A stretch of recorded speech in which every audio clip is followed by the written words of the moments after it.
Today,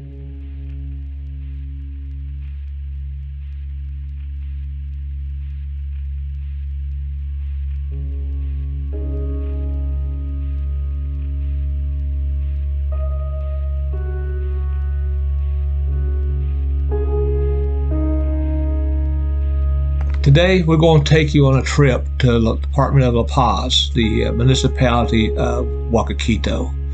We want to show you a group of kids that's called special needs kids that we have found in these villages. We've been here several times in Huacaquito, bring in health care, bring in medical care, bring in dental care, just coming and bringing Bibles. We bring food, clothes, formula. But there is a group of kids that we're going to introduce you to today they cannot come. They may live 5 hours away, and they have to be able to walk all the way to get care and to be able to address their needs to us. So they walk 4 or 5 hours to the brigade, and then they'll have to walk 4 or 5 hours back. It is our desire to bring help to each and every one of these kids. And this video is so you could see exactly what we see in these villages. A beautiful country, special kids for sure, and just full of love and full of community. And they just inspire us to actually even do more. But we're just hoping that this video touches your heart and that we can actually get the supplies that we need into Huacaquito to meet these needs. She's located in San Felipe. She has a spinal disease. Just as we'd expect when we get to this home, we can see that she's not been able to get medical treatment. Her mom, she's a single mother, cannot meet the economical needs. She has to get out and work, so therefore this makes this child homeless. But there's some good people in the community that's taking care of her the best that they can. When we look at her, we see that, of course, that there is malnutrition. We see poor hygiene. We see that there is no bathroom in this house, so they have to go out into the woods. We just see a lot of needs everywhere that we lay our eyes. But the big thing that we need to address is to be able to get them food to where they do not starve to death and they have the appropriate nutrition. And we got to do something to ease the pain for these people, and the physical pain. And then at some point in time, it would be nice to even be able to address the mental and the physical that needs to also be addressed. We're going to go to another area here, and we're going to visit the home of Fanny. Fanny is a 17-year-old girl that is suffering with severe skin disease, dermatitis in a severe manner. Of course, with this and with her skin the way it is and the way her looks is, this is a very smart girl, and so therefore she has very low self-esteem, and she's dropped out of school. Her parents love her very, very much, and she's able to live with them. And our goal here is going to be, as it's going to be with each of these 76 kids, is to be able to identify what the problem is and see how we can help. And the main way that we're going to be able to help is to bring food that they can eat. Since they cannot swallow certain foods, we will have to be bringing in a mixture of baby formula and powdered milk and supplements to be able to help them meet the nutritional needs that they have. And of course, like in this case right here with Fanny, something to help clear up her skin.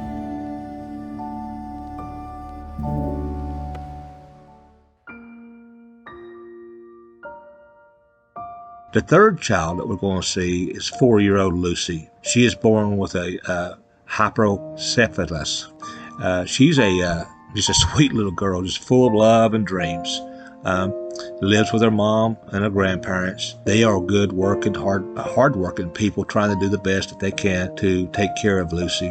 And Lucy, again, lives at a very, very far distance away from Central. They just can't really get the items that they need. Every day, her disease gets a little bit worse. Lucy still lives in diapers, and she still needs the baby formula, and she just needs to be able to actually just have some food delivered to her and some medications as needed. And of course, they are requesting diapers because it's very, very expensive. But we just see the type of children that's laid in here. And one of the things that we want to do is not only to be able to help these kids, we need to address the root cause of all these deformities within this village area.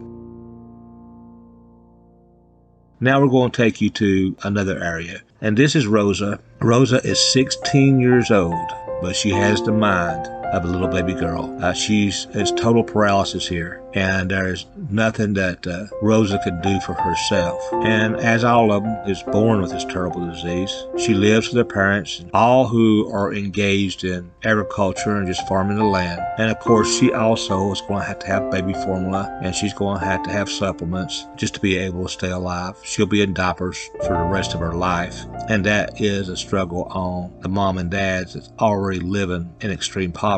But just so thankful a child like this can have to love their mother and their father. Rosa also, though, has to get out. She has to visit the doctor ever so often because, she's not even supposed to be living as long as she's living, but here she is. She survived through the pandemic, and it's all because the love of mom and dad. And ergo, again, is just to get nourishment, nutrition, and medicine to this young lady.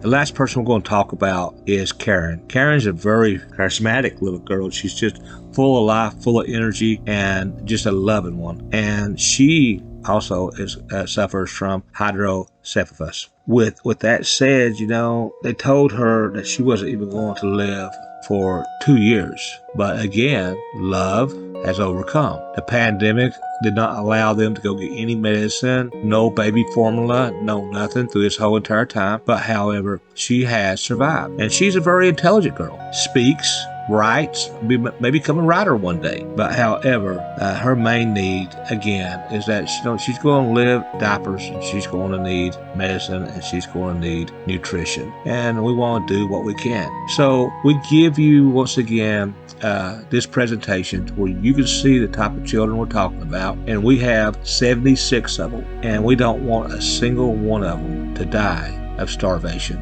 That is what's on our hearts. We now have a company that's going to match all given for the month of May. And we just hope that you'll see it in your heart to be able to give.